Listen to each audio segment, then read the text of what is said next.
نحمده ونستعينه ونستغفره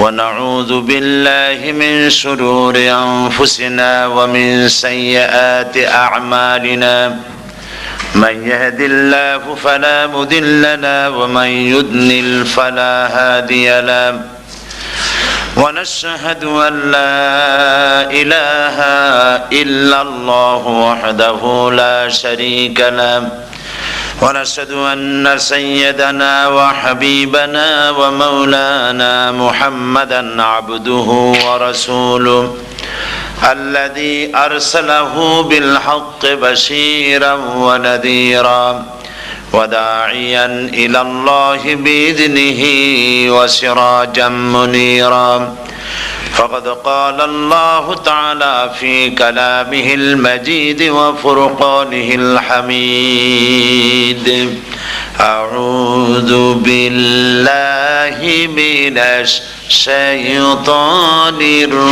الرجيم بسم الله الرحمن الرحيم إن الله وملائكته يصلون على النبي يا أيها الذين آمنوا صلوا عليه وسلموا تسليما اللهم صل على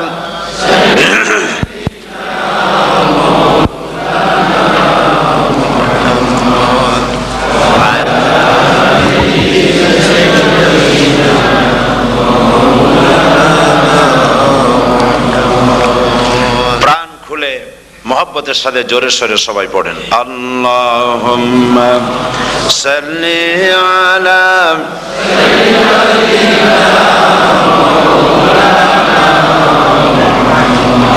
ওয়া আলা আলি সাইয়্যিদিনা মাওলানা মুহাম্মদ بلغ العلا بكماله كشف الدجى بجماله حسنت جميع خصاله صلوا عليه मुझे कुछ मिले या न मिले मोहम्मद मिले यानी वो शई जिससे अल्लाह मिले बलगल उला बिकमालिही कशफत दुजा बिजमालिही हसनत जमीउ खसालिही सल्लु अलैहि ये तेरी मेराज थी कि तू लोहो कलम तक पहुँचा और मेरी मेराज है कि मैं तेरे कदम तक पहुँचा बलगल उला बिकमालिही कशफत दुजा बिजमालिही हसनत जमीउ खसालिही सल्लु अलैहि اللهم آمين ربنا ظلمنا أنفسنا وإن لم تغفر لنا وترحمنا لنكونن من الخاسرين আয় আল্লাহ তাআলা আজকের এই প্রচন্ড ঠান্ডাকে উপেক্ষা করে তোমার বান্দা বান্দিরা হাজার হাজার মা বোনেরা ভাইয়েরা এই মাগরিবের নামাজের পরে সার কবলে স্টেপনি গ্রিন স্কুল এই হলে আমরা কয়েকবার দুরুদ ও সালাম পড়ে তোমার দরবারে হাত তুলেছি মেহেরবানি করে দুরুদ ও সালামটুকু সোনার মদিনায় নবী পাকের রওজা মুবারকে পৌঁছে দাও तमाम পৃথিবীর মাটির নিচে যত মুমিন মুমিনাত শুয়ে আছেন তাদের আরওয়ার পরে সওয়াব পৌঁছে দাও রব্বুল আলামিন এ মাহফিলের আয়োজন যারা করেছেন আর শোনার জন্য যারা এসেছেন কিয়ামতের দিন মুসিবতের সময় এ মাহফিল আমাদের সকলের জন্য নাজাতের ওসিলা বানিয়ে দিও আল্লাহ। ইয়া রব करम तू अगर करे वो बात दे जुबान को जो दिल पर असर करे। रब्बना तक़ब्बल मिन्ना इन्नका अंतस समीउल अलीम व तुब अलैना इन्नका अंतत तव्वाबुर रहीम। सुब्हान रब्बिका रब्बिल इज्जति अम्मा यसिफून व सलामुन अलल मुरसलीन वल्हम्दुलिल्लाहि रब्बिल आलमीन। जनाब सभापति, हज़रात उलमाए किराम, सम्मानित दीनदार ईमानदार भाइয়েরা, पर्दार आড়ালের আমার মা ও বোনেরা, আপনাদেরকে আবারও বলছি আসসালামু আলাইকুম ওয়া রাহমাতুল্লাহি ওয়া বারাকাতুহু। আমরা আল্লাহ সুবহানাহু ওয়া তাআলার দরবারে লাখো কোটি শুকরিয়া আদায় করি, যিনি মাত্র কয়েক ঘন্টার প্রচারে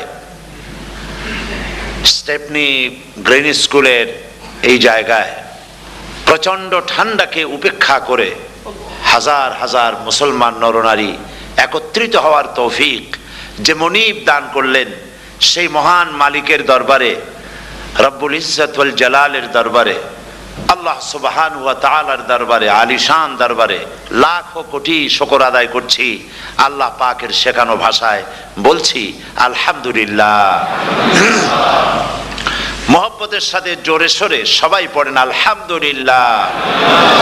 রব্বানা লাকাল হামদ হামদান কাসীরান তাইয়িবান মুবারাকান ফীহি ইয়া রাব্বি লাকাল হামদু কামা ইয়ানবাগি লিজালালি ওয়াজহিকা ওয়া আযীমি সুলতানিকা। আমরা আল্লাহ পাকের শুকরিয়া আদায় করে নিলাম।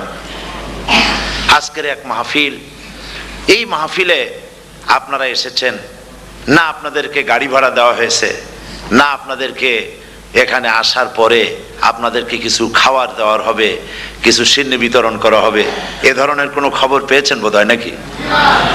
কোনো খাবার নাই, আসার জন্য পেট্রোলের পয়সা নাই, যার যার কাঠের পয়সা খরচ করে পেট্রোল পোড়ায়া একটা চকলেট হয়ে মাহফিল থেকে পাওয়া যাবে না, এইভাবে কষ্ট করে। আর আজকে মনে হয় সব থেকে বেশি ঠান্ডা পড়েছে। এই প্রচন্ড ঠান্ডার ভিতরে মা বোনেরা ভাইয়েরা আপনারা যারা এসেছেন, এটা প্রমাণ করছে আমরা আল্লাহ রাব্বুল আলামিনের দ্বীনকে ভালোবাসি। আলহামদুলিল্লাহ। এটা শুধুমাত্র কোরআনের মহব্বতে, ইসলামের মহব্বতে, রাসূল করিম সাল্লাল্লাহু আলাইহি সাল্লামের মহব্বতে, এর ভিতরে দ্বিতীয় অন্য কোনো কারণ নাই, অন্য কোনো বিষয় নাই। বিষয় একটাই, আমরা আল্লাহ পাককে ভালোবাসি। মৃত্যু পর্যন্ত যেন আল্লাহ পাকের মহব্বত, রসুলের মহব্বত, কোরআনে কারীমের মহব্বত, হাদিসের মহব্বত, ইসলামের মহব্বত দিয়ে আল্লাহ পাক আমাদের দিলগুলিকে যেন ভরে দেন। আমরা আজকে এখানে যখন আলোচনা করছি, এই মাসটা হচ্ছে মাহে শাবান। কি মাস বলুন তো? মাহে শাবান। শাবানের শেষ পর্যায়ে আমরা চলে এসেছি। আমরা এখন মুখোমুখি হয়েছি মাহে রমজানুল মুবারক। আলহামদুলিল্লাহ, রমজানুল মুবারক আমাদের সামনে। 12টি মাসের মধ্যে শ্রেষ্ঠ মাস রমজানুল মুবারক। এই পবিত্র মাসকে সামনে রেখে আমরা এখানে আলোচনায় বসেছি। এই মাসটির আল্লাহ পাক এত বরকত দিয়েছেন। এই মাসটি সম্পর্কে রাসূল করিম সাল্লাল্লাহু আলাইহি ওয়াসাল্লাম আখেরি শাবানে খুতবা পেশ করেছিলেন, এবং সেই খুতবায় তিনি বলেছিলেন, হে উপস্থিত জনগণ, হে মানব মণ্ডলী, আল্লাহ পাক আমাদের জন্য একটি পবিত্র মাস আমাদেরকে দিচ্ছেন, দান করেছেন, যে মাসটির নাম হচ্ছে রমাদান। রমাদান হচ্ছে রামদুন, রা মিম দত। রম ধাতু থেকে উৎপত্তি, এর অর্থ হচ্ছে জ্বালানো, পুড়িয়ে দেওয়া, ভস্ম করে দেওয়া।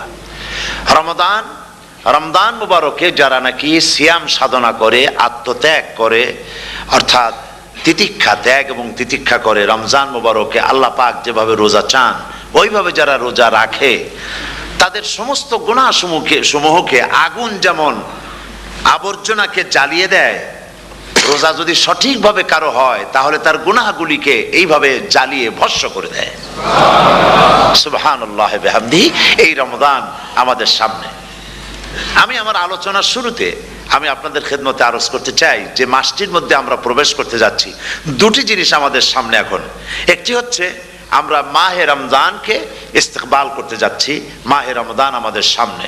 দোয়া করে নেই যে আল্লাহ পাক এই পবিত্র রমজানের সম্মান করার মতো তৌফিক আমাদেরকে দান করো, আর যেভাবে রোজা রাখলে পরে তুমি খুশি হও সেইভাবে আমাদেরকে রোজা রাখার তৌফিক দান করো, বলি আমিন।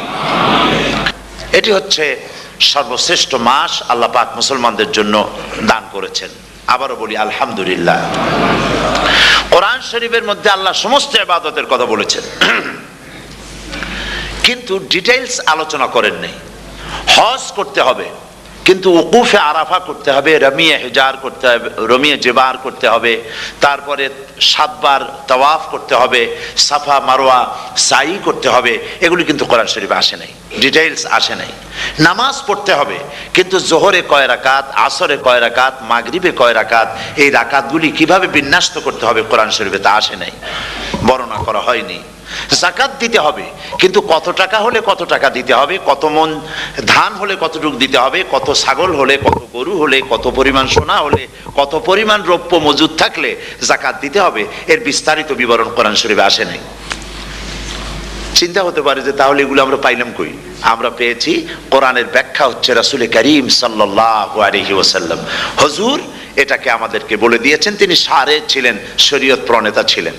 তো সমস্ত ইবাদতকে আল্লাহ পাক সংক্ষেপে সংক্ষেপে তিনি আউটলাইন অথবা গাইডলাইন তিনি দিয়েছেন আল্লাহ পাক। রমজান মোবারক হচ্ছে একমাত্র ইবাদত যে রমজান সম্পর্কে আল্লাহ পাক ডিটেইলস পূর্ণ একটি রুকু আল্লাহ পাক আলোচনা করেছেন। সুবহানাল্লাহ। রোজা শুরু করবেন কোনখান থেকে, শেষ করবেন কোথায় গিয়ে, সফরে প্লেনে যখন চলবেন তখন আপনার রোজার অবস্থা কি হবে, যদি দেশে যান তখন কি হবে, অসুস্থ হলে কি হবে, কিভাবে রোজা রাখবেন, কিভাবে রোজা ভাঙবেন, তারপরে কখন শুরু হবে, কখন কি হবে ইত্যাদি বিস্তারিত বিবরণ। রোজার মতো করে এত অন্য কোন ইবাদতের ব্যাপারে আল্লাহ এতটা বলেন নাই যতটা বলেছেন রোজার ব্যাপারে। তাহলে নিশ্চয়ই বুঝতে পারছেন রোজাটা অত্যন্ত গুরুত্বপূর্ণ ইবাদত। সবটাই গুরুত্বপূর্ণ, কিন্তু রোজাটা আল্লাহর কাছে বেশি গুরুত্বপূর্ণ। সুবহানাল্লাহ। আচ্ছা, বেশি গুরুত্বপূর্ণ কেন সে কথা কি বলবো? অবশ্যই বলবো। বেশি গুরুত্ব এই কারণে, আল্লাহ পাক বলেছেন, এটা হচ্ছে হাদিসে কুদসি। আল্লাহ পাক বলেছেন আস-সাওমু লি ওয়া আনা আজজি বিহি। অন্য রিওয়ায়াতে এসেছে ওয়া আনা উজজা বিহি। আস-সাওমু লি, রোজা হলো আমার জন্য। কে বলতেছেন বলুন তো? আল্লাহ পাক বলছেন রোজা হচ্ছে আমার জন্য, রোজার পুরস্কার আমি দেব। অন্য বর্ণনায় এসেছে রোজা আমার জন্য আর রোজাদারের পুরস্কার আমি আল্লাহ নিজেই পুরস্কার। সুবহানাল্লাহ, সুবহানাল্লাহ। তাহলে প্রশ্ন আসে, আল্লাহ পাক বলছেন রোজা আমার জন্য, আস-সাওমু লি। আল্লাহ তো এই কথা কোথাও বলেন না আজ-যাকাতু লি, আস-সালাতু লি, আল-হাজ্জু লি। রোজা আমার কি বলে, যাকাত আমার জন্য, হজ আমার জন্য, নামাজ আমার জন্য, এ কথা কিন্তু আল্লাহ বলেন নাই। অবশ্যই আমরা যাকাত হোক, নামাজ হোক, হজ হোক কার জন্য করি? আল্লাহর জন্য করি। রমজানের ব্যাপারে আল্লাহ খাস করেছেন যে আস-সাওমু লি, রোজা আমার জন্য। এই কথাটার অর্থ কি, তাৎপর্য কি, ব্যাখ্যা কি, সিগনিফিকেন্স কি? এর সিগনিফিকেন্স হচ্ছে এই যে প্রত্যেকটা ইবাদতের দুটি ধরন আছে। কয়টা ধরন বলুন তো? দুটি ধরন। একটি ধরন হচ্ছে বাহ্যিক, আর একটা হচ্ছে আভ্যন্তরীণ। প্রত্যেকটা ইবাদতের দুটি দিক আছে, একটা মানুষকে দেখানো আর একটা ভেতরের। যেমন নামাজ, একটি লোক নামাজ পড়ে না, কিন্তু এমন একটা সমাবেশের মধ্যে পড়ে গেছে সবাই নামাজ পড়ে। এখন আমি যদি নামাজ না পড়ি তাহলে লোকে বলবে কি? তখন উজু আছে কি না আছে দাঁড়ায় গেল, আল্লাহু আকবার। তাহলে দেখা গেল নামাজ আল্লাহর জন্য পড়ে, আবার মানুষের জন্য দেখাবার জন্য করে। যাকাত এটা দেয় মানুষে, তার নিয়তটাকে আল্লাহ পাক ভালো জানেন। কিন্তু কিছু লোক তেমন আছে যাকাতের নামে লুঙ্গি, আমাদের দেশে আছে, এখানে কি করে আমি জানি না, লুঙ্গি শাড়ি কিনে তারপরে বাড়িতে সব জমা করে এরপরে গরিবদের দাওয়াত দেয় এবং সকলকে দেখায় এভাবে লুঙ্গি দিল, শাড়ি দিল, লোকেরা দেখলো যে যাকাত দিল, খুব যাকাত দিয়েছে। কোরবানির ব্যাপারে এভাবে বিরাট একটা গরু কিনলো, কিনে মানুষকে দেখাইলো। চট্টগ্রামে আছে সবচেয়ে বড় দামের গরু একটা কিনে গরুর গলায় মালা একটা পরাইয়া তারপরে শহর ঘুরায়। এখন অবশ্য এটা কমে গেছে আগের থেকে অনেক। মানুষ দেখুক দেখুক যে অমুকে এই গরুটা কোরবানি করেছে। এটা কি কোরবানির জন্য হলো না মানুষকে দেখাবার জন্য হলো? হজ, টাকা আছে, লোকেরা বলবে কি যে এত টাকার মালিক তাও হজে যায় না, সুতরাং যাই একটু হজ করে আসি। তাহলে হজ করা গেল, আবার মানুষকে দেখাবার জন্য করলো। দুটি জিনিস আছে। কিন্তু একমাত্র রোজা, একমাত্র রোজা, রোজা যদি কেউ রাখে মানুষকে দেখাবার জন্য সকাল থেকে শুরু করে সন্ধ্যা পর্যন্ত না খাইয়া কোনো পাগলও থাকবে না। বলেন আপনারা ঠিক কিনা? সে তো মানুষকে দেখাবার জন্য দাঁত টাত পরিষ্কার করে নিল, আর দুপুরে ভাত খাই নিল, বউতেও টের পাইল না। পারবে কিনা? পারবে। টয়লেটে গিয়ে খাই নিল ভালো করে, কোন একটা আড়াল জায়গা নিয়ে খেয়ে গেল, বাচ্চাও দেখলো না, বউতেও দেখলো না, খেয়ে নিল। তাহলে সে তো রোজা রাখলো না। আল্লাহ পাক বলছেন আসসামুলি, রোজা হচ্ছে আমার জন্য। যে রোজা রাখে আমার জন্যই রাখে, মানুষকে দেখাবার জন্য সারাদিন না খাইয়ে থাকার কোনো প্রশ্নই ওঠে না। সুবহানাল্লাহ। সুতরাং রোজা যে রাখলো সে আমার জন্যই রাখলো। ওয়া আনা আজজি বিহি, রোজার পুরস্কার আমি আমার হাত দিয়ে দেব। সুবহানাল্লাহ, আমার হাত দিয়ে দেব। ম্যানেজার যদি বলে এই কাজগুলি করলে পরে বেতন, নির্ধারিত বেতন পাবা, আর এইটা যদি করো তাহলে বেতনটা আমি দেবো আমার হাত দিয়া, তাহলে এমপ্লয় যারা তারা বুঝতেই পারবে যে মালিক যখন নিজেই দেবে তাহলে ম্যানেজারের মতো দেবে না, মালিক মালিকের মতোই বড় করে দেবে। তো আল্লাহ পাক ফেরেশতাদের কাছে এটা রাখেন নাই, সব নেকি তোমরা লেখো গিয়া, আর রোজার সওয়াব আমার হাত দিয়ে আমি দেব। সুবহানাল্লাহ।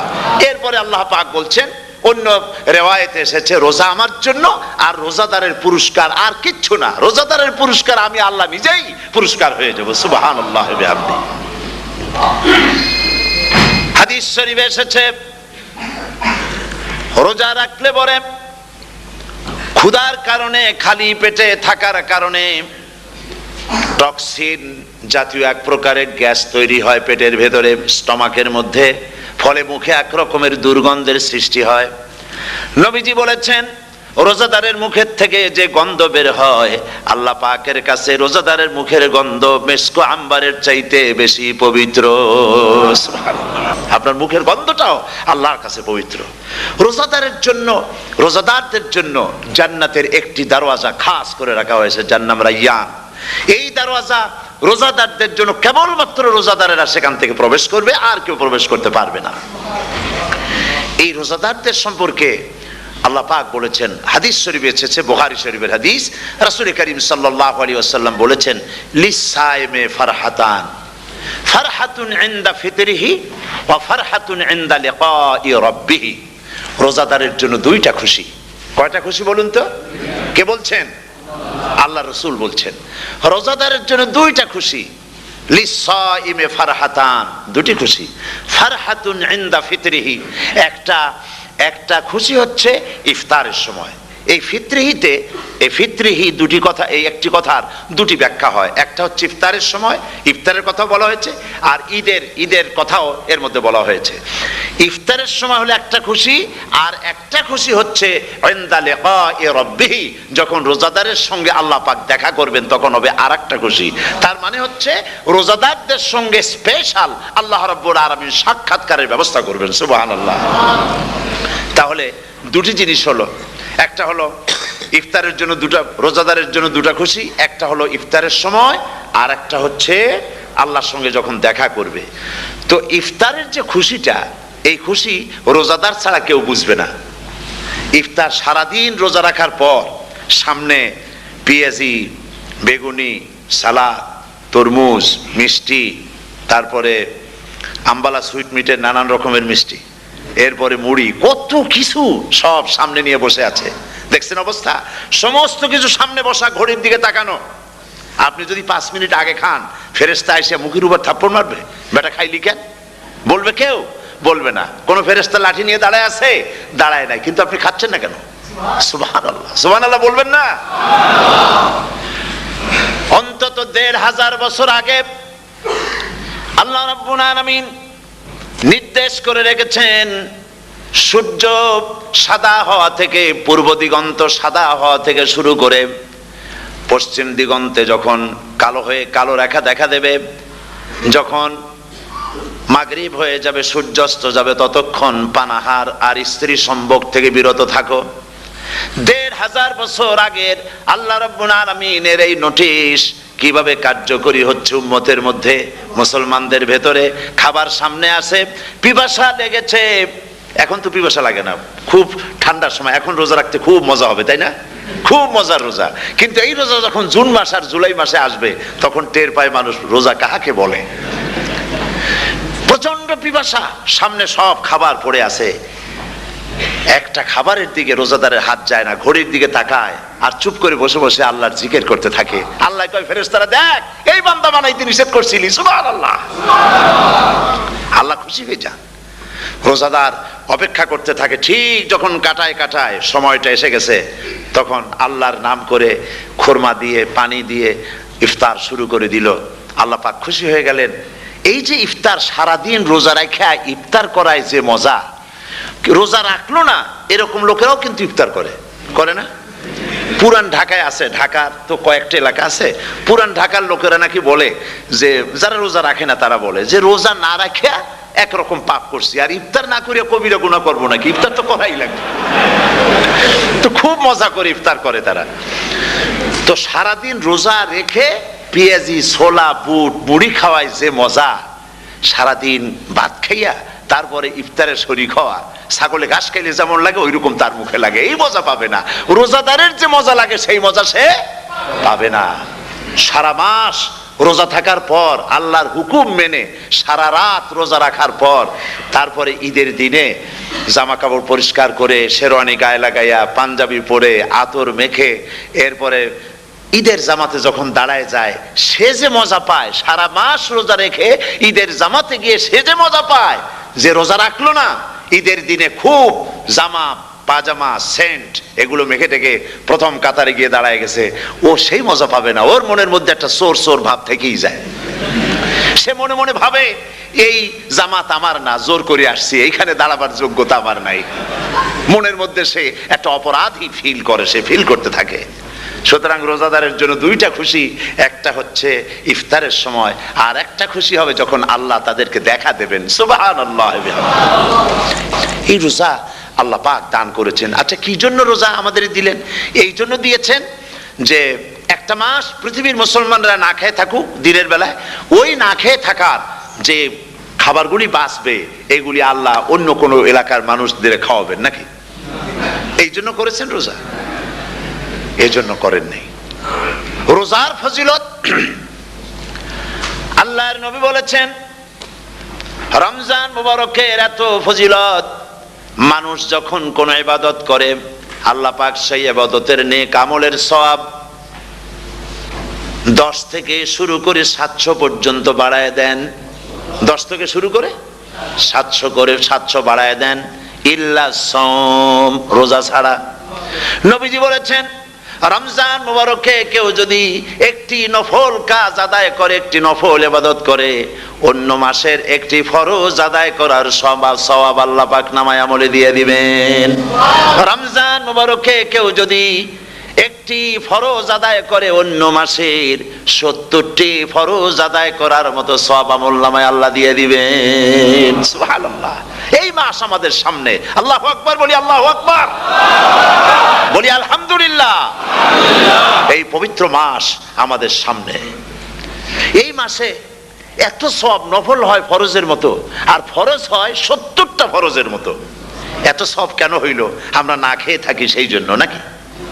বলতে পারেন কেন হলো? একটি কারণ, শাহরু রমাদান আল্লাযী উনজিলা ফীহিল কুরআন। সুবহানাল্লাহ বলবেন না? এই রমজান মাস হচ্ছে সেই মাস যে মাসে আল্লাহ রাব্বুল আলামিন কোরআনে কারীমকে নাজিল করেছেন। এই মাসের মধ্যে একটি রাত আছে, খায়রুম মিন আলফি শাহর, যে রাতটি 1000 মাসের চাইতে বেশি গুরুত্বপূর্ণ আল্লাহর কাছে। সুবহানাল্লাহ। একটি রাত 1000 মাসের চাইতে গুরুত্বপূর্ণ। 1000 মাস ক্যালকুলেটর দিয়ে হিসাব করলে দেখা যায় যে 1000 মাসে 83 বছর 4 মাস হয়। তাহলে তার অর্থ কি এই যে একটানা 83 বছর 4 মাস ইবাদত করলে যে সওয়াব হবে, এই রাত্রে ইবাদত করলে সেই সওয়াব হবে? হতে পারে, এরকম হতে পারে, কিন্তু ব্যাখ্যাটা কি? ব্যাখ্যাটা হচ্ছে এই, আরবিতে আলফুন শব্দ দিয়ে 1000 বোঝানো হয় না। আরবিতে যখন আলফুন বলা হয় তাহলে বোঝা যায় সংখ্যাধিক্য, বিপুল সংখ্যা, হাজার হাজার হাজার হাজার, থাউজেন্ডস এন্ড থাউজেন্ডস। এইটাকে বোঝাবার জন্য আরবিতে ব্যবহার করা হয় আলফুন, হাজার হাজার। তাহলে আল্লাহ কি বুঝাতে চাচ্ছেন?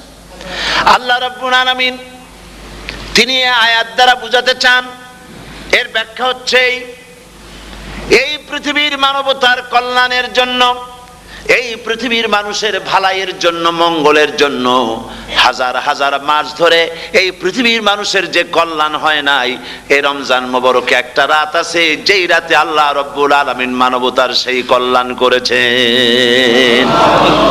সেই কল্যাণ কি দিয়ে করেছেন? শাহরুর রমাদান আল্লাযী উনজিলা ফীহিল কোরআন, কোরআন নাজিল করে পৃথিবীর মানুষকে সেই কল্যাণ আল্লাহ দিয়েছেন। সুবহানাল্লাহ। বন্ধুগণ, কোরআন, কোরআন কি নিয়ামত আমাদের কাছে! সেই নিয়ামতকে আমরা চিনলাম না, আমরা বুঝতে পারলাম না কত বড় নিয়ামত আল্লাহ আমাদের দান করেছেন। এই কোরআন যেন আপনি শুনতে পারেন, পড়তে পারেন, বুঝতে পারেন, সেই জন্য আল্লাহ রাব্বুল আলামিন শরিয়াত কি সুন্দর ব্যবস্থা করেছে। কোরআন শোনার জন্য রমজান মুবারকে তারাবিহের নামাজের ব্যবস্থা করা হয়েছে। সুবহানাল্লাহ, সুবহানাল্লাহ। যারা সব সময় পড়তে পারেন না, কোরআন তেলাওয়াত জানেন না, অথবা সারা বছরও এক খতম কোরআন শরীফ পড়া হয় না, শরিয়াত কি সুন্দর বিধান করলো যে আপনি যেন 30 পারা কোরআন শরীফ শুনতে পারেন। এই ব্যবস্থা তারাবিহের নামাজের মধ্যে শরিয়াত করে দিয়েছে। আলহামদুলিল্লাহ, আলহামদুলিল্লাহ। যাদের টাকা কড়ি আছে আমি তাদেরকে অনুরোধ করব, যদি পারেন তাহলে মেহেরবানি করে রমজান মোবারকে ওমরা পালন করবেন। আমি ওমরার নিয়ত করেই এসেছি, ঢাকা থেকে ওমরার নিয়ত করেই এসেছি, আপনাদেরকে দেখে গেলাম। আর আমি এখান থেকে ডাইরেক্ট মদিনা মুনাওয়ারায় চলে যাব ইনশাআল্লাহ। লাইলাতুল কদর পর্যন্ত হারামাইনুশ শরীফাইনে কাটাতে চাই, নিয়ত করেছি। আপনারা দোয়া করুন আল্লাহ যেন কবুল করেন। কি মজা যখন আপনি হারামাইনুশ শরীফাইনে যখন তেলাওয়াত শুনবেন, আপনার কাছে মনে হবে যেন কোরআন শরীফ নাজিল হতেছে। সুবহানাল্লাহ। সেখানে তো নামাজের পরে হাত তুলে মোনাজাত করা হয় না, শুধুমাত্র রমজান মুবারকে বেতেরের নামাজের মধ্যে ইমাম সাহেব হাত তুলে মোনাজাত করেন। গত বছর রমজান মুবারকের লাইলাতুল কদরে আমি ছিলাম, গত কয়েক বছর ধরে আল্লাহ যাওয়ার তৌফিক দিয়েছেন দয়া করে। সেখানে লাইলাতুল কদরে পত্রিকাগুলি লিখেছে 30 লাখের উপরে লোক ছিল মক্কা শরীফের, হারাম শরীফে 30 লাখের উপরে। যখন তেলাওয়াত হচ্ছে, মোনাজাত করতেছেন ইমাম সাহেব কাঁপতেছেন, মোনাজাত করতেছেন, কাঁদতেছেন, আর গোটা হারাম জুড়ে কান্নার রোল পড়ে গিয়েছে। কিভাবে কাঁদতেছে! সারাদিন মানুষ রোজা রেখে তারপর ইফতার করতে যখন বসে, আমি সেই জান্নাতের কথা কেমনে আপনাদের বুঝাবো? রসগোল্লা কেমন লাগে বক্তৃতা দিয়ে 6 ঘন্টা বক্তৃতা দিয়েও বোঝানো যাবে না। যদি মুখের মধ্যে ঢুকাইতে পারি তাহলে বুঝবেন যে মজাটা কি। এটা তো আমি বুঝাইতে পারবো না কি মজাটা লাগে। সারাদিন রোজা রাখার পর সমস্ত লক্ষ লক্ষ মুসল্লিরা বসে আছে মক্কা শরীফে, কাবা শরীফ সামনে, এখানে বসে আছে। রোজাদারের সামনে আছে জমজমের পানি আর মদিনা মুনাওয়ারার খুরমা। আল্লাহর ঘর সামনে, জান্নাতের থেকে আর কাকে বলে! সুবহানাল্লাহ। আর মসজিদে নববীর ভিতরে মদিনার আকর্ষণ কাশাস আলাদা। মদিনা শরীফের আপনাকে যদি পাইয়া যায় কোনো আরব, কোনো মাদানী, আপনারা ছাড়বেই না, আদর করে পাশে বসাবে, তোমারে আমি এই জিনিস খাওয়াবো, এইটা দিয়ে ইফতার করাবো, আমার কাছ দিয়ে তুমি উঠতেই পারবে না, আপনাকে জোর করে বসায় দিবে। মসজিদে নববীতে রিয়াদুল জান্নাহ রাসূল করিম সাল্লাল্লাহু আলাইহি ওয়াসাল্লামের কবর শরীফের কাছে বসে আপনি ইফতার করতেছেন, কত বড় নসিব! সেই জন্য আমি বলি, হলিডে করার জন্য আমেরিকা, সিঙ্গাপুর, হাবিজাবি এই সমস্ত ঘুরে কোনো লাভ নাই। হলিডে করতে চান, রমজান মুবারকে চলে যান হারামাইনুশ শরীফাইন, মদিনা আল মুনাওয়ারা, মক্কা আল মুকাররমা। কপাল খুলে যাবে, জিন্দেগীর সমস্ত গুনাহ খাতা আল্লাহ পাক মাফ করে দিবেন। রাসূল করিম সাল্লাল্লাহু আলাইহি ওয়াসাল্লাম বলেছেন, রমজান মুবারকে যে উমরা করলো সেজন্য হজ আদায় করলো। সুবহানাল্লাহ। অন্য রিওয়ায়াতে এসেছে, যে ব্যক্তি রমজান মুবারকে উমরা করলো সেজন্য আমার সাথে হজ আদায় করলো। সুবহানাল্লাহ। তো বলতেছিলাম যে কোরআনে কারীম হচ্ছে একটি বিরাট নিয়ামত। এই নিয়ামত শোনানো হয় রমজান মুবারকে। আমি এবার এসে খুব খুশি হলাম একথা শুনে যে ইস্ট লন্ডন মসজিদ তারা একটা ব্যবস্থা করেছে, সুন্দর একটা রেডিও তারা আবিষ্কার করেছে। না কি করছেন আপনারা? ট্রান্সমিটার তৈরি করেছেন, ওনারা ওখানে রেডিও বিক্রি করেন, আপনারা বহু টাকা খরচ করেছেন, তারা হাজার হাজার পাউন্ড খরচ করে টাওয়ার বানিয়েছেন এবং একটা ফ্রিকোয়েন্সি তারা নিজেরা নিয়েছেন, আর রেডিওগুলি 125 পাউন্ড করে ওনারা দিচ্ছেন খরচ হিসেবে। এইটা যারা নিয়ে যায় ঘরের মধ্যে বসে তারাবিহের তেলাওয়াত তারা শুনতে পাবেন। মহিলারা অনেক সময় আসতে পারেন না, মহিলারা ঘরে বসে শুনতে পারবেন। ওই ইস্ট লন্ডন মসজিদে যত ওয়াজ হবে, তেলাওয়াত হবে, নামাজ হবে, আজান হবে, ওয়াজ হবে, জিকির হবে, সব আপনার ঘরে বসে আপনি শুনতে পারবেন। আল্লাহ রাব্বুল আলামিন এই ইকদামকে, এই পদক্ষেপকে আল্লাহ কবুল করুন, সবাই বলেন আমিন। এবং প্রত্যেকের ঘরে ঘরে এই রেডিও পৌঁছে যাক, আমরা বলি আমিন। আল্লাহ যেন কবুল করেন, আপনি ঘরে বসে মসজিদের সমস্ত প্রোগ্রাম পেতে পারবেন। আর কি সুন্দর সেখানে যিনি তেলাওয়াত করেন, আজান দেন, আলহামদুলিল্লাহ, তার আজান শুনলে পরে তো মনে হয় যে আমি মক্কা শরীফে চলে গেছি, মদিনায় চলে গেছি। আর তেলাওয়াতও কত সুন্দর, আলহামদুলিল্লাহ, আল্লাহ তার প্রতি রহম করুন, আমরা বলি আমিন। সুতরাং বলতেছিলাম যে এই পবিত্র রমজানুল মুবারক এটি কি জিনিসটা, কি জিনিসটা বোঝাবার জন্য আমি বলি, যেমন এই ঘড়িটা এটা কেনার পর 2-1 বছর পর এটা ফাস্ট হয় অথবা কি হয়, স্লো হয়ে যায়। তখন এটাকে সারার জন্য আমরা হসপিটালে দেই। হসপিটাল মানে লন্ডন হসপিটাল না, ঘড়িরও হসপিটাল আছে, তো ঘড়ির হসপিটালে দিলাম। ওরা এটাকে দেখে শুনে ওয়াইলিং করে টরে দিল ঠিক মতো। একবার যদি ঠিক করে দিল, আবার আমার 1-2 বছর চললো, আর কোনো ডিস্টার্ব করবে না, ঠিক কিনা? আপনার গাড়ির ইঞ্জিন যদি কোনো রকমের অসুবিধা করে, তাহলে গাড়ির ইঞ্জিনকে ওভারহোলিং করতে হয়, ইঞ্জিন ডাউন দিতে হয়। একবার যদি ইঞ্জিন ডাউন দিলেন, ওভারহোলিং করলেন, তাহলে আপনার এই গাড়ি 5-6 বছরের জন্য আর হাত দিতে হবে না। এ কথাগুলি বুঝতে পারছেন কিনা? সারা জীবন, সারা মাস অন্যায় করার পরে, গুনাহ করার পরে মানুষের অন্তঃকরণে কালিমা লেগে যায়। আল্লাহ রাব্বুল আলামিন রমজান মোবারকের একটা ব্যবস্থা করেছেন, ইঞ্জিন ওভারহোলিং এর মতো, ইঞ্জিন ডাউন দেওয়ার মতো। আপনার কালবকে, আপনার আত্মাকে, আপনার বিবেককে, আমার বিবেককে পরিষ্কার করার জন্য রমজান মাস করে দিয়েছেন। রমজান মোবারকের একটি মাসের কোর্স যদি কমপ্লিট করা যায়, তাকওয়া দিয়া যদি ভরে দেওয়া যায়, তাহলে বাকি 11 মাস আরামসে চলবে, কোনো অসুবিধা হবে না।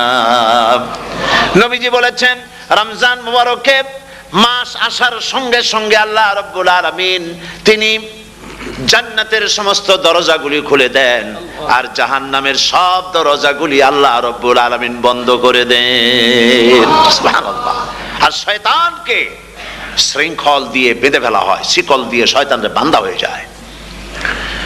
এই হাদিসটা যখনই শোনাই বিভিন্ন জায়গায়, লোকেরা বিভিন্ন জায়গায় প্রশ্ন করে, হুজুর কোন তো যে শয়তানরে বান্ধাতে হয়, কিন্তু রমজান মাস হতো লোকেরা মদ খায়, মিথ্যা কথা কয়, তাহলে শয়তান বান্ধা থাকলো কেমনে? আমি বলি, দেখেন, এরও ব্যাখ্যা আছে। এর ব্যাখ্যা হলো এই, কোন কোন ঘড়ি আছে একবার চাবি দিলে 6 মাস চলে, আর একবার চাবি দিলে 2 বছর চলে, আবার চাবি দিলে লাইফ চলে যায়। এরকমের ঘড়িও আছে। কোন কোন মানুষের শয়তানে এমন চাবি দিছে যে চাবিতে 6 মাস চলে, কোনটায় 10 মাস চলে, কোনটায় বছর চলে। রোজার মাসেও যারা গুনাহ করে, শয়তানে এমন চাবি দিছে যে রোজার মাসেও বন্ধ হচ্ছে না। এরা শয়তানের খপ্পরে পড়ে গেছে। আল্লাহ এই চাবি থেকে মুসলমানদেরকে হেফাজত করুন, বলি আমিন। জোরে বলেন আমিন। শয়তান থেকে পানাহ কেউ দিতে পারে না, কোন গভর্নমেন্ট পারবে না। ব্রিটিশ গভর্নমেন্ট পারবে নাকি? American government? কেউ পারবে না। শয়তান থেকে পানাহ দিতে পারে কেবলমাত্র কে? ওই আল্লাহ রাব্বুল আলামিন আমাদেরকে শিখায় দিয়েছেন, শয়তানের ওয়াসওয়াসা থেকে আমার কাছে পানাহ চাও। আউযু বিল্লাহি মিনাশ শাইতানির রাজিম। বিতাড়িত মরদুদ শয়তানের ওয়াসওয়াসা থেকে পানাহ চাই, আল্লাহর কাছে পানাহ চাও। আল্লাহ পাক বলেন, আমি পানাহ দিতে পারি শয়তানের ওয়াসওয়াসা থেকে। শয়তান থেকে আশ্রয় একমাত্র সিকিউরড, নিরাপত্তা পেয়েছেন আল্লাহর পয়গম্বরেরা। সুবহানাল্লাহ। আম্বিয়া আলাইহিমুস সালাম, তারা আল্লাহ কর্তৃক নিয়ন্ত্রিত। শয়তানের ক্ষমতা নাই পয়গম্বরদের কাছে যাওয়া। চতুর সীমানার ভেতরে শয়তান প্রবেশ করে কোন নবীকে ওয়াসওয়াসা দিতে পারবে না, বলি সুবহানাল্লাহ। এই জন্য শয়তান থেকে বেঁচে যাওয়া, শয়তানের ওয়াসওয়াসা থেকে বাঁচা খুবই কঠিন। সেই জন্য আল্লাহ পাক বলছেন, শয়তানকে বেঁধে রাখা হয়, জান্নাতের সমস্ত দরজা খোলা, জাহান্নামের সমস্ত দরজা বন্ধ হয়ে যায়। এই নিয়ামতের মাস আমাদের সামনে। প্রত্যেকটি যখন কোনো ওয়ার্কশপ হয়, তো ওয়ার্কশপের জন্য এক একটা কি বলে সিলেবাস থাকে। রমজান মুবারক একটা ওয়ার্কশপ। এই ওয়ার্কশপের মধ্যে একটা সিলেবাস আছে, সেই সিলেবাসের নাম হচ্ছে কোরআন। কোরআন কোরআন কোরআন নাজিলের মাসে আমরা কি কোরআন তেলাওয়াত করি? বলেন। রোজা হচ্ছে, হাদিস শরীফের মধ্যে বলা হয়েছে আস-সাওমু জুন্নাহ, রোজা হচ্ছে ঢাল। রোজা কি কোন তো? ঢাল। বোঝেন তো ঢাল কি? প্রোটেক্টর। আপনি জিহাদের ময়দানে, যুদ্ধের ময়দানে নিরাপত্তার জন্য, বাইরের থেকে আক্রমণকে ফিরাবার জন্য কি ব্যবহার করেন? ঢাল ব্যবহার করেন। রোজা হচ্ছে ঢাল, শয়তানের সমস্ত আক্রমণ থেকে বাঁচার জন্য রোজা হচ্ছে ঢাল। রোজার দিনে কেউ যদি আপনার সাথে ঝগড়া করে, তাহলে রাসূল বলেছেন তুমি বলো, তুমি ঝগড়ায় প্রবৃত্ত হবে না। তোমার সাথে যদি কেউ ঝগড়া করে, তুমি বলবে ইন্নী সাইম, আমি রোজাদার। আমি তোমার মতো ঝগড়া করতে আমিও পারি, আমি তোমার মতো গালাগালি দিতে পারি, কিন্তু আমি দেব না, ঝগড়াও করব না, গালিও দেব না, মারামারিও করব না, কারণ আমি রোজাদার। সুবহানাল্লাহ। রোজা আপনাকে গুনাহ থেকে বাঁচায় দেবে। দেখেন রোজা কিভাবে গুনাহ থেকে বাঁচায়। মিথ্যেবাদী, মিথ্যেবাদী সারাক্ষণ মিথ্যে কথা বলে, কিন্তু রোজার মাস আসছে।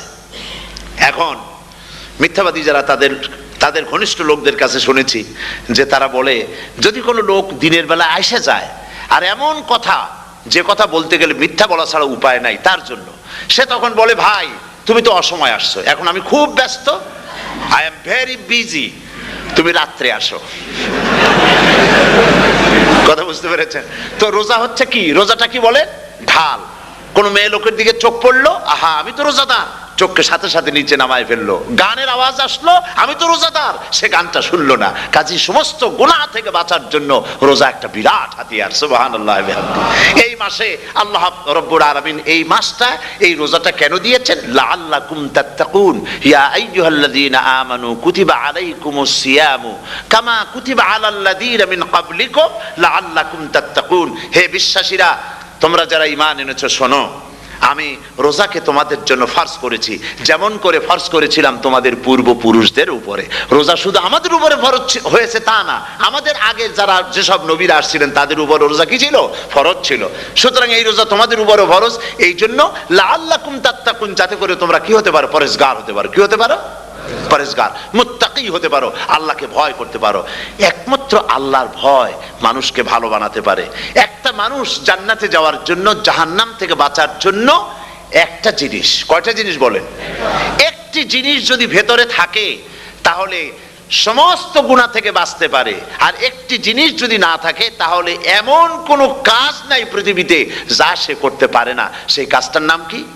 তাকওয়া। সবাই বলেন কাজটার নাম কি? তাকওয়া।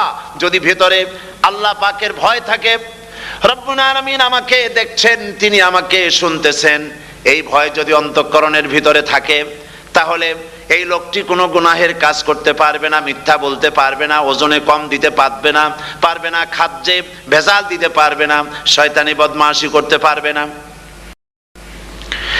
আর যদি এই জিনিসটির অভাব থাকে, যদি তাকওয়া না থাকে, তাহলে সমস্ত অন্যায় কাজ সে করতে পারবে। এই জন্য আল্লাহ রাব্বুল আলামিন বলেন, রোজা এই জন্য দান করেছে যাতে করে, রোজার মাস এই জন্য দিলাম, লাআল্লাকুম তাত্তাকুন, তোমাদের ভিতরে তাকওয়ার সৃষ্টি হয়। এই ওয়াজ আমি আপনাদের সামনে অনেকবার করেছি। হযরত ওমর রাদিয়াল্লাহু তাআলা আনহু রাতের বেলায় ঘুরতে ঘুরতে দেখেন এক বাড়িতে আলো জ্বলছে, শেষ রাত। এই রাত্রে বাড়িতে আলো জ্বলে কেন? ভাবলেন কোনো অসুখ বিসুখ হলো নাকি। তো উনি কাছে গেছেন, গিয়ে কান পেতে শুনতেছেন। বাড়ির মালিক বুড়ি তার যুবতী মেয়েকে ডেকে বলছে, মা ওঠো, তাড়াতাড়ি ওঠো। কেন? কয় যে সকাল তো হয়ে গেল, দুধ দই এনেছি, আমি দুধ এনে রাখছি, এখন তুমি পরিমাণ মতো সবটা পাত্রে পানি দিয়ে ভরে দাও, তাহলে ওজন বেশি হবে আর আমরা ভালো লাভ করতে পারবো। মেয়ে বলছে, মা তুমি বলো কি, এটা আমার দ্বারা সম্ভব না। কেন সম্ভব নয়? হযরত ওমর এক ফরমান জারি করেছেন, তিনি বলেছেন পানিতে, দুধের মধ্যে পানি মিশাতে নিষেধ করেছেন। তাছাড়া রাসূল করিম সাল্লাল্লাহু আলাইহি ওয়াসাল্লাম খাদ্যদ্রব্যে ভেজাল দিতে নিষেধ করেছেন। কাজী হযরত ওমরের এই নির্দেশকে আমি অমান্য করতে পারবো না। মা বলছে, দেখো ওমর এখন তো ঘুমাইতেছে, এত রাত্রে তিনি কি এখানে আসছেন নাকি আমাদের এই কারবার দেখতে? তুমি পানি মিশাও ইচ্ছে মতো। মেয়ে বলছে, মা হযরত ওমর ঘুমাতে পারেন, তার পুলিশেরা, তার গোয়েন্দা বিভাগের লোকেরা ঘুমাতে পারেন, হযরত ওমরের চোখকে ফাঁকি দেওয়া যাবে, হযরত ওমরের পুলিশকে ফাঁকি দেওয়া যেতে পারে, কিন্তু আল্লাহ রাব্বুল আলামিনের চোখকে ফাঁকি দেওয়া যাবে না। আমার পক্ষে সম্ভব নয়, আমি দুধে পানি মিশাতে পারবো না। হযরত ওমর রাদিয়াল্লাহু তাআলা চলে গেলেন, গিয়ে তার ছেলেকে ডেকে বললেন, ছেলে আমি তো এখন বুড়া হয়ে গেছি, আমার বিয়ের বয়স নাই, আমি একটা মেয়ের খোঁজ নিয়ে আসছি, যদি আমার বয়স থাকতো এই মেয়েটার আমি বিয়ে করতাম।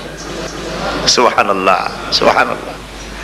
তো এই মেয়েটা তুমি খোঁজ নাও, যদি বিয়ে না হয়ে থাকে তুমি প্রস্তাব দাও বিবাহের। কি সৌন্দর্য তিনি দেখলেন মেয়েটার মধ্যে, স্বাস্থ্য, রূপ, যৌবন, কি দেখলেন? তাকওয়া। জোরে বলেন না, কি দেখলেন? তাকওয়া। এই তাকওয়া তিনি দেখলেন। এই তাকওয়ার উপরে ভিত্তি করে আমিরুল মুমিনিন, অর্ধেকটা পৃথিবীর প্রেসিডেন্ট, খলিফাতুল মুসলিমিন, আমিরুল মুমিনিন হযরত ওমর তার ছেলের জন্য পুত্রবধূ করে তাকে ঘরে নিয়ে আসলেন। সুবহানাল্লাহ। ফায়দা কি হলো? ফায়দা এই হলো, এই মেয়ের গর্ভে যে মেয়ে হলো, সেই মেয়ের গর্ভে যে মেয়ে হলো, সেই মেয়ের গর্ভে ফারুক সানি হযরত ওমর ইবনে আব্দুল আজিজ রাহমাতুল্লাহ আলাইহির মতো ফারুক সানি আল্লাহ দান করে দিলেন। সুবহানাল্লাহ ওয়া বিহামদি। এটা নাম হচ্ছে তাকওয়া। এই তাকওয়ার ব্যাপারে হযরত ওমর রাদিয়াল্লাহু তাআলা আনহু তিনি হযরত কাব বিন উবাই রাদিয়াল্লাহু তাআলা আনহুকে জিজ্ঞেস করেছিলেন যে তাকওয়ার একটা ব্যাখ্যা আপনি কি আমাকে বলতে পারেন, তাকওয়ার ব্যাখ্যাটা কি? তিনি বললেন হ্যাঁ পারি। কি ব্যাখ্যা? তিনি বললেন যে দেখুন, তাকওয়ার ব্যাখ্যা হচ্ছে এই যে সংকীর্ণ একটি রাস্তা, সরু ন্যারো একটা রোড, এই ন্যারো রোডের দুই দিকে আছে কাঁটাযুক্ত লতা পাতা। এই কাঁটাযুক্ত লতা পাতার মধ্য দিয়ে এই সরু রাস্তা দিয়ে আপনি যখন যাবেন তো কিভাবে যাবেন? হযরত ওমর বললেন আমার জামা কাপড় এইভাবে খুব আটোসাটো করে আমরা যাব, যাতে করে গায়ের চামড়াও না ছেড়ে আমার জামাও যাতে না ছিঁড়ে যায়।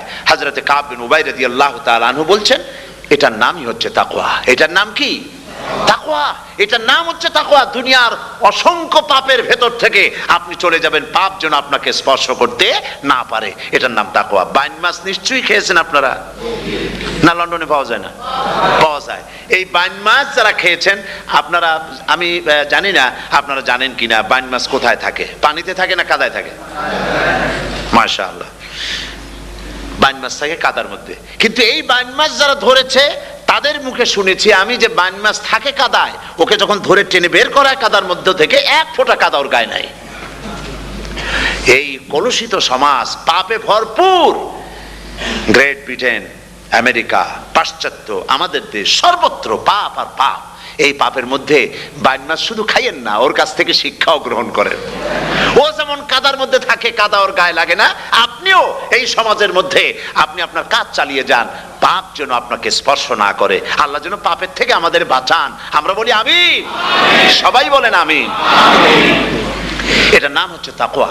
আর তাকওয়া লম্বা জামায় তাকওয়া হয় না, লম্বা দাড়িতে তাকওয়া হয় না, পাগড়ি একটা বানলেই তাকওয়া হয় না। রাসূলুল্লাহ সাল্লাল্লাহু আলাইহি ওয়াসাল্লাম বলেছেন তাকওয়া হা হুনা, হা হুনা, হা হুনা, তিনবার বলেছেন, বুকের দিকে দেখায় বলেছেন তাকওয়া হা হুনা। তাকওয়া হচ্ছে এখানে। এর অর্থ এই নয় যে আমি দাড়িকে আমি ছোট করে দেখছি, জামাকে ছোট করে দেখছি, তা নয়। কিন্তু বলছি যে তাকওয়াটা হচ্ছে অন্তরের ভেতরে। এই অন্তরের ভেতর থেকেই এটার বহির প্রকাশ হতে হবে। আপনার কথায়, আপনার বলায়, আপনার ওঠায়, আপনার বসায়, আপনার চালচলনে, আপনার বিয়ে শাদীতে, আপনার ব্যবসা বাণিজ্যের সর্বত্র তাকওয়ার ছাপ প্রদর্শিত হতে হবে। তাহলেই আমার মধ্যে তাকওয়া এসেছে বলে প্রমাণ হবে। আর এটাই আল্লাহ পাক চান, রমজান মোবারকে তোমাদের মধ্যে তাকওয়া সৃষ্টি হোক। রোজা সম্পর্কে এই কথাগুলি আমি বলে নিলাম। প্রথম 10 দিন শুধু রহমত নাজিল হবে, দ্বিতীয় 10 দিনে আল্লাহ পাক শুধু মাফ করতে থাকবেন, আর তৃতীয় 10 দিন আল্লাহ পাক জাহান্নাম থেকে মুক্ত করে দিবেন। সুবহানাল্লাহ। রমজানে মক্কা শরীফে, মদিনা শরীফে ছোট্ট একটা বাচ্চাও ঘুমায় না। অন্তত 5-7 বছর, 8-10 বছর বয়স হয়ে গেছে এরকমের বাচ্চা সারা রাত্রে 1 সেকেন্ডের মধ্যে ঘুমায় না। সমস্ত লোক জাগে, ফজরের নামাজ পড়তে থেকে ঘুমায়, সব সমানে 2 হাতে নেকি কামাই করে। নেকি কামাইয়ের মৌসুমে বাহার। রমজান হচ্ছে নেকি কামাইয়ের বসন্তকাল। আপনারা যেন খবরদার মিস করবেন না, মিস করবেন না, খবরদার। এই মাসটা পুরাপুরি কাজে লাগাবার জন্য মায়েরা, আমার মায়েরা, বোনেরা, মেহেরবানি করে এই মাসটা কাজে লাগাবেন। গীবত গাইবেন না, রাগারাগি করবেন না, ঝগড়াঝাটি করবেন না, মিথ্যা কথা বলবেন না, তেলাওয়াত, জিকির, আজগার। আর পুরুষেরাও এই জিকির আজগারের মধ্যে, মানুষকে ভালো কাজের আদেশ করার মধ্যে যা আজকে আল্লাহ আমার দিয়ে বলাইলেন, এই কাজগুলি আমি এবং আপনারা সবাই যেন আমল করতে পারি। আল্লাহ তৌফিক দান করুন। আপনারা এই মোনাজাতের পরে যে যে এলাকায় গিয়ে জামাতে এশার নামাজটা আদায় করবেন। এখানে নামাজের কোনো ব্যবস্থা করা যায় নাই বলে আমরা দুঃখ প্রকাশ করছি। পাশে যেখানে মসজিদ পান জামাতে এশার নামাজটা খবরদার আদায় করে নেবেন, নামাজ ছেড়ে দেবেন না। 5 ওয়াক্ত নামাজ সঠিকভাবে আদায় করবেন। আর মদের ব্যবসা যাদের আছে মদের ব্যবসা ছেড়ে দিবেন।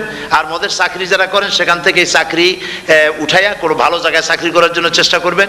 জেনা, ব্যভিচার, নাচ গান ইত্যাদি, তাস পাশা, জুয়া, অন্যায় কাজে যাব না। আল্লাহ যেন কবুল করেন, বলেন আমিন। বলেন সবাই আমিন।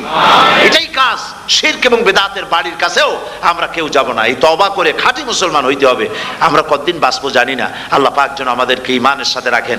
যাদের মুখে দাড়ি নাই আল্লাহ পাক তাদের মুখে দাড়ি লাগায় দিক, বলি আমিন। আপনারা চেষ্টা করেন রসুলের এই সুন্নতটা আমল করার জন্য। যেহেতু আমরা মারা যাব, চিরদিন বাঁচবো না, তো আল্লাহ রসুলের কাছে কেমনে আমরা আমাদের চেহারা দেখাবো? জামায়, দাড়িতে, টুপিতে, পর্দায়, মেয়ে লোকদের পর্দা করার মধ্যে সবটার মধ্যে রাসূলুল্লাহর সুন্নত যেন আমরা আমল করতে পারি। আল্লাহ যেন তৌফিক দেন। আল্লাহুম্মা আমিন। রব্বানা যালামনা أنفسنا وإن لم تغفر لنا وترحمنا لنكونن من الخاسرين সবাই পড়েন ربنا ظلمنا أنفسنا وإن لم تغفر لنا وترحمنا لنكونن من الخاسرين ربنا ظلمنا أنفسنا وإن لم تغفر لنا وترحمنا لنكونن من الخاسرين রব্বুল আলামিন প্রচন্ড ঠান্ডাকে উপেক্ষা করে হাজার হাজার নারী পুরুষ স্টেপনি গ্রিন স্কুলে আল্লাহ তোমার কোরআন শোনার জন্য, তোমার নবীর হাদিস শোনার জন্য দীর্ঘক্ষণ বসে আছেন। এতক্ষণ আমরা যা আলোচনা করলাম, দরুদ ও সালাম পড়লাম, মেহেরবানি করে সওয়াবটুকুন রাসূল করিম সাল্লাল্লাহু আলাইহি ওয়াসাল্লামের রূহ মোবারকে পৌঁছায় দাও। তামাম পৃথিবীর মাটির নিচে যত মুমিন মুমিনাত শুয়ে আছেন আল্লাহ তাদের আরওয়ার পরে সওয়াব পৌঁছায় দাও রব্বুল আলামিন। আমরা সবাই মিলে আজকে দোয়া করি, আমাদের মধ্য থেকে আমাদের আব্বা জান আর আমাদের মা যাদের মারা গেছে কবরগুলিকে জান্নাতের টুকরায় পরিণত করে দাও। ও রব্বির হামহুমা কামা রাব্বায়ানি সগীরা। সবাই পড়েন রব্বির হামহুমা কামা রাব্বায়ানি সগীরা। আয় আল্লাহ তাআলা, আত্মীয় স্বজন যদি বিদেশে থাকে টেলিফোনে খোঁজ খবর পাওয়া যায়, চিঠি দিয়েও 6 মাস 1 বছরে খোঁজ খবর নেওয়া যায়, কিন্তু আমাদের মা বাপ যাদের দুনিয়া থেকে বছরের পর বছর হলো বিদায় হয়ে গেছে, টেলিফোন বা চিঠিপত্রের কোনো সিস্টেম নাই, কোনো কায়দা নাই, কোন হালতে কবরে আছে জানি না। আল্লাহ তুমি দয়া করে আমাদের বাপ জান যাদের মারা গেছে আল্লাহ কবরটারে বেহেশত বানাইয়া দাও রব্বুল আলামিন। জনম দুঃখিনী মা, আমাদের মা যাদের মারা গেছে 10টা মাস পেটের মধ্যে থেকে মাকে হাঁটু দিয়ে, পাও দিয়ে, মাথা দিয়ে, গুতা দিয়ে কষ্ট দিয়েছি। আবার মা ডেলিভারিতে নিদারুণ কষ্ট করেছেন যা মা ছাড়া কেউ বুঝবে না। এরপরে 2.5 বছর পর্যন্ত মায়ের বুকের দুধ চুষে চুষে খেয়ে মাকে বিরক্ত করেছি, পেশাব পায়খানা করে মাকে কষ্ট দিয়েছি। আল্লাহ তাআলা, আমাদের মা বাপ অনেকেরই গরিব ছিল, খাট নাই, বিছানা নাই, তোষক ছিল না, কোনো রকম করে আল্লাহ তাআলা বিছানায় শোয়া থাকতো, পেশাব করে, ছেলে মেয়ে পেশাব করে বিছানা ভিজায় দিয়েছে। মা নিজে আঁচলটা ভিজা আঁচলের উপরে শুয়ে ছেলেকে মেয়েকে বুকের উপরে করে সারাটা রাত কাটায় দিয়েছে। মা যার দুনিয়া থেকে বিদায় হয়ে গিয়েছে আল্লাহ দয়া করে কবরটাকে জান্নাতের টুকরা বানাইয়া দাও। আয় আল্লাহ তাআলা, আমাদের মা বাপ যাদের মারা গেছে তাদের উপর তোমার রহমত নাজিল করো। আমাদের দাদা দাদি, নানা নানি, আত্মীয় স্বজন, পাড়া প্রতিবেশী যারা মারা গেছে তাদের উপরে রহম করো রব্বুল আলামিন। আয় আল্লাহ তাআলা, আমরা যারা হাত তুলেছি, তোমার বান্দা বান্দিরা হাত তুলেছে, তুমি আরশে আজিম থেকে একটু তাকায় দেখো। আমরা কোন রাজা বাদশার কাছে হাত তুলি নাই, আমরা কোন প্রধানমন্ত্রী প্রেসিডেন্টের কাছে হাত তুলি নাই, কোন পীর বুজুর্গের কাছে হাত তুলি নাই। আমরা হাত তুলেছি শাহানশাহ রব্বুল আলামিনের দরবারে। রব্বুল আলামিন, আমরা যতগুলি লোক হাত তুলেছি এর মধ্যে জিনাকার থাকতে পারে, মদখোর থাকতে পারে, বেনামাজি থাকতে পারে, সুদখোর থাকতে পারে। আল্লাহ কত রকমের গুনাহ করে আমরা হাত তুলেছি। আল্লাহ তুমি যদি দয়া করে আজকে আমাদের এই লোকগুলি কি তোমার বান্দা বান্দি গুলারে যদি মাফ করে দাও, আকাশের জমিনে এমন কেউ নাই যার কাছে তোমার এজন্য কৈফিয়ত দেওয়া লাগে। রব্বুল আলামিন দয়া করে আমাদের জিন্দেগির গুনাহ মাফ করে দাও।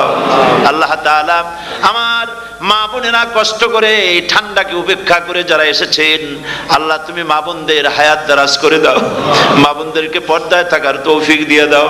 আয় আল্লাহ মা বোনদের এমন জীবন যাপন করার তৌফিক দাও যাতে করে কিয়ামতে হযরত আয়েশা, হযরত খাদিজা, হযরত ফাতেমার সঙ্গে হাসর নসিব হয়ে যায়। আল্লাহ যে সমস্ত মা বোনদের বিয়ে হয়েছে বাচ্চা হয় নাই, আল্লাহ তুমি তাদেরকে নিঃসন্তানীকে বাচ্চা দিয়ে দাও। যাদের মেয়ে বড় হয়েছে বিয়ে দিতে পারে না, বিয়ের বন্দোবস্ত করে দাও। রব্বুল আলামিন মা বোনদের যাদের রোগ আছে ব্যাধি আছে, আল্লাহ দয়া করে সব অসুখ মাফ করে দাও। আল্লাহ আমরা যারা হাত তুলেছি ঋণগ্রস্তদের ঋণ পরিশোধের তৌফিক দান করে দাও। আল্লাহ তাআলা অসুখ বিসুখ যাদের আছে মাফ করে দাও। যারা নাকি হালাল ব্যবসা করে হালাল ব্যবসা বরকত দিয়ে দাও। হারাম ব্যবসা যারা করে, আল্লাহ মদের ব্যবসা যে হারাম ব্যবসা, তুমি মুসলমানদের মনের মধ্যে জাহান্নামের ভয় দিয়ে দাও। আল্লাহ মদের ব্যবসার মতো জঘন্য ব্যবসা থেকে মুসলমানদের বাঁচাও আল্লাহ। আল্লাহ রব্বুল আলামিন জিনা থেকে বাঁচাও, সুদ থেকে বাঁচাও, ঘুষ থেকে বাঁচাও। এই পবিত্র রমজান মাস আসতেছে, কাদের তুমি মাফ করবে তুমি জানো। আল্লাহ এই রমজানের বরকত থেকে আমরা যেন মাহরুম না হয়ে যাই। আল্লাহ তোমার বান্দা বান্দি আমরা যারা হাত তুলেছি এমন রোজা রাখার তৌফিক দাও যাতে তুমি খুশি হও বাবু। আমাদের কান্দার তৌফিক দাও। সেহরি ভালোভাবে সেহরি করা, তোমাকে খুশি করার জন্য ইফতার করা, তোমার খুশির জন্য রোজা রাখা, তেলাওয়াত করা, সেজদা দেওয়া, নামাজ পড়া, জিকির করা, আল্লাহ তাআলা এগুলি বেশি বেশি করে করার তৌফিক আমাদেরকে দান করে দাও আল্লাহ রব্বুল আলামিন। এই মাহফিলের ভিতরে বহু মানুষ আছে জীবনে কাবা শরীফ চোখে দেখে নাই, জীবনে তোমার হাবিবের রওজা চোখে দেখে নাই। আজকে একটা দোয়া করি তোমার কাছে, আমার মা বোনের আর ভাইরা যারা হাত তুলেছে, আল্লাহ তুমি দয়া করে মেহেরবানি করে জীবনে অন্তত একটা বার কাবা শরীফ চোখে দেখার তৌফিক দিয়ে দিও রব্বুল আলামিন। বাংলাদেশ থেকে আমাদের হাজার হাজার লাখ লাখ মুসলমান নরনারী বিদেশে চাকরি করার জন্য, ব্যবসা করার জন্য এসেছে। আল্লাহ চাকরি করতে এসে, ব্যবসা করতে এসে যেন ঈমান নষ্ট কারো না হয়। আল্লাহ সকলের ঈমান মজবুত রাখার তৌফিক দান করে দাও। আয় আল্লাহ তোমার কাছে একটা দোয়া করি, জাহান্নামের আগুন 3000 বছর বসে উত্তপ্ত করেছো, জাহান্নামের আগুনে আমরা জ্বলতে পারবো না বাবা। জাহান্নামের আগুন আমাদের জন্য হারাম করে দাও আল্লাহ। আল্লাহুম্মা আজিরনা মিনান নার।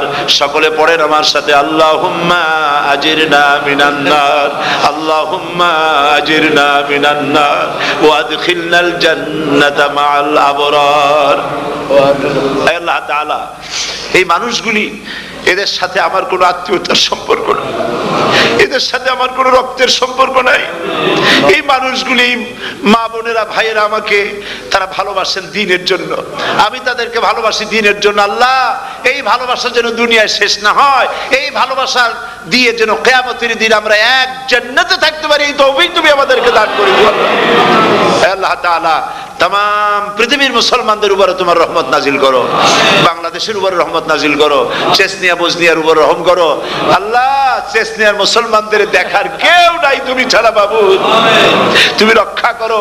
রাশিয়াকে দুর্বল করে দাও, চেচনিয়ার মুসলমানদেরকে আজাদ করে দাও, কাশ্মীরকে আজাদ করে দাও, দুনিয়ার সমস্ত স্বাধীনতাকামী মুসলমানদেরকে স্বাধীন বানায় দাও আল্লাহ তাআলা। নতুন শতাব্দীতে মুসলমানদেরকে আর মেরো না আল্লাহ। আমরা বুঝতে পেরেছি আমরা নাফরমান, সেই জন্য তুমি রাগ করেছো, সেই জন্য তুমি আমাদের মারতেছো, কাফের দিয়ে মারতেছো আল্লাহ। আল্লাহ তুমি আমাদেরকে মাফ করে দাও, নতুন শতাব্দীতে ইসলামের বিজয় দিয়ে দাও আল্লাহ। বিজয়ের আমরা তো আশাও করতে পারি না, যেহেতু আমরা গুনাহগার।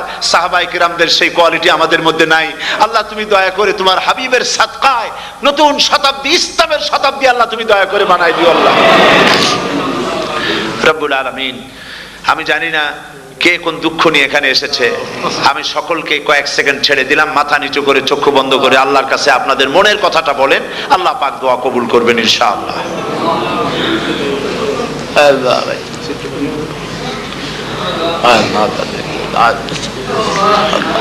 আল্লাহ তাআলা তোমার বান্দারা বান্দিরা মনে মনে যে যা চাইলো আল্লাহ সকলের নেক আশা তুমি পুরা করে দাও।